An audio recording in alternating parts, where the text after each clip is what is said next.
Bonjour Isabelle Debré. Bonjour Patrick Cohen. Vous présidez l'Enfant Bleu, association qui fait du soutien psychologique et juridique pour les enfants victimes de violences et qui plaide pour la création d'une notion de crime contre l'enfance. Hier, le frère jumeau de Camille Kouchner a déposé plainte contre Olivier Duhamel dans le cadre de l'enquête ouverte pour viol et agression sexuelle par personne ayant autorité sur mineur de 15 ans.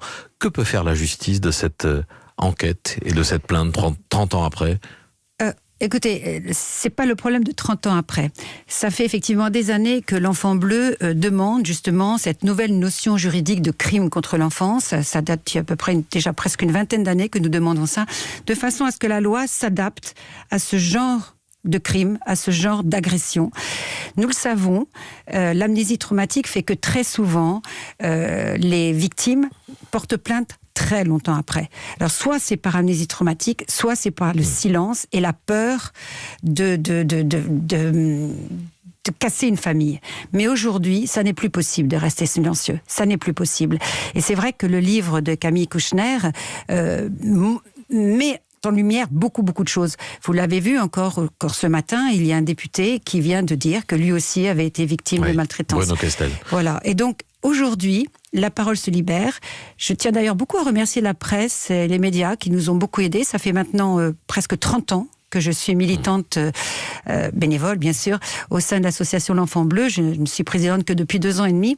Et vraiment, depuis 30 ans, il y a eu beaucoup de choses de faites. Mais il reste encore beaucoup de choses à faire. On va y venir. Juste un mot quand même sur l'affaire Duhamel. Cette procédure, elle est symbolique, elle est pour l'exemple, Pas du tout, puisqu'on le sait, on est en train de voir s'il y a vraiment prescription, puisqu'en 2011, vous avez vu, il y a le livre de la maman, justement, de ce jeune homme.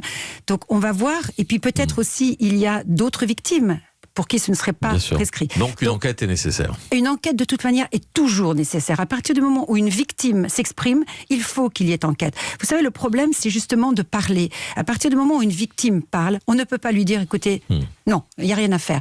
Il doit y avoir enquête, il doit y avoir procès. Alors, vous me disiez, 30 ans après, c'est pas le problème. 30 ans, c'est l'âge de l'Enfant Bleu. Vous y militez depuis le début, Isabelle Debré. Et c'est en partie grâce à votre action que la prescription est passée de 10 à 20 ans en 2004. Elle est depuis passée à 30 ans, à compter de la majorité de la victime. Il faut en faire plus encore. Le Sénat a voté, la proposition de loi du Sénat l'a voté à 40 ans.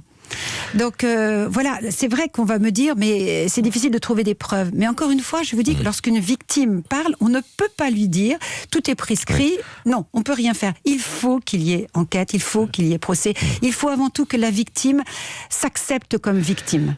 Est-ce que ouvrir en grand les saisines de justice, alors plus de 30 ans, 40, 50 ans après les faits, est-ce que ce n'est pas courir le risque de rajouter chez les victimes d'immenses déceptions, de nouvelles frustrations face aux difficultés, vous l'avez dit, de trouver des preuves et d'apporter une réponse pénale si longtemps après ? Non, je ne crois pas du tout. Je crois qu'au contraire, les victimes ont besoin d'être écoutées. Vous savez, à l'Enfant Bleu, nous avons créé des groupes de parole pour adultes ayant été victimes de maltraitance sexuelle dans leur enfance. Rien que le fait déjà de les écouter, de les entendre, de leur faire comprendre que ce sont des victimes avant tout. Et si elles décident de porter plainte, il faut qu'il y ait procès, il faut qu'il y ait enquête. Ils ont besoin d'être reconnus comme victimes. Mais le rôle de la justice, ça n'est pas seulement d'écouter les victimes, c'est de juger des suspects et de condamner des coupables. Et si les coupables ne peuvent pas être condamnés, faute de preuves, faute de matérialité des faits, c'est compliqué, non ? Non, parce que, encore une fois, je vous dis, très souvent, quand vous avez une victime, même si c'est prescrit, même s'il n'y a pas de preuves, il peut y avoir, à partir du moment où il y a enquête, il peut y avoir d'autres victimes. Et c'est pour ça que la prescription glissante dont on parle aujourd'hui, tout ça, ça va bouger. Il faut adapter notre droit. Il faut adapter notre droit aujourd'hui. Et c'est vrai qu'en créant cette notion juridique de crime contre l'enfance, je fais confiance aux parlementaires pour trouver la meilleure solution. Vous iriez jusqu'à prôner l'imprescriptibilité de ces crimes ? Alors, effectivement, l'association L'Enfant Bleu le demande. C'est à voir avec le ministre de la Justice qui nous a reçus lundi dernier, il y a 2 jours, avec une grande qualité d'écoute, avec Adrien Taquet, parce qu'en fait, il y a plusieurs volets sur lesquels il faut travailler. Est-ce qu'on va aller jusqu'à l'imprescriptibilité ? Pourquoi pas ? Ça existe dans d'autres pays. Est-ce qu'on allonge à 40 ans ? Voilà, tout est possible. Mais je vous dis, quand je suis arrivée à l'Enfant Bleu, c'était 10 ans. Donc vous voyez, on chemine.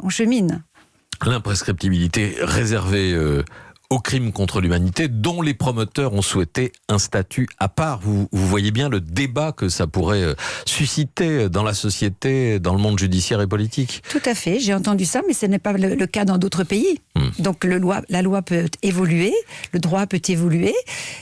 Encore une fois, je fais confiance aux parlementaires pour trouver la meilleure solution. Qu'en est-il des entourages, des témoins et de l'incrimination de non-dénonciation de crimes, Isabelle Debré? Alors là, vous prêchez à convaincu, puisque avant d'être... il y a quelques années, j'étais parlementaire et en 2017, j'avais déposé déjà une proposition de loi qui avait été signée par près de 140, je crois, parlementaires pour justement donner la possibilité aux juges d'aggraver les peines pour non-dénonciation. Et je crois qu'aujourd'hui, c'est très important de sensibiliser tout l'entourage. Et si je peux faire un petit aparté, ce confinement a eu une chose positive, c'est que les Français et les voisins ont pris conscience du rôle qu'ils avaient à jouer pour alerter pour sauver un enfant. Je n'aime pas le mot dénoncer, j'aime le mot alerter. Alerter pour sauver un enfant. Et pendant le confinement, l'association L'Enfant Bleu a reçu énormément d'appels de voisins qui nous alertaient sur, bien sûr, avant tout la maltraitance physique, parce que la maltraitance sexuelle, comme vous le savez, elle est silencieuse. Donc les voisins, peut-être, n'ont pas tout à fait la possibilité d'être au courant de ce qui se passe de l'autre côté de leur mur. Mais je crois que la société a pris conscience qu'aujourd'hui, on ne pouvait plus se taire et on doit pouvoir alerter pour sauver les enfants. Ces signalements étaient suivis d'effets, la police, la justice ont fait leur travail derrière? Alors tout à fait, et c'est vrai que vous posez un vrai problème, Monsieur Cohen, c'est qu'aujourd'hui, il y a un problème sur le fait que les gens ne savent pas où s'adresser.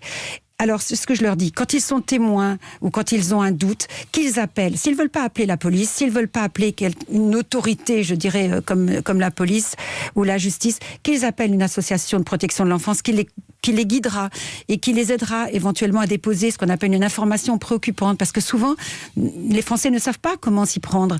Et vous le verrez avec le procès du petit Tony qui a lieu la semaine prochaine.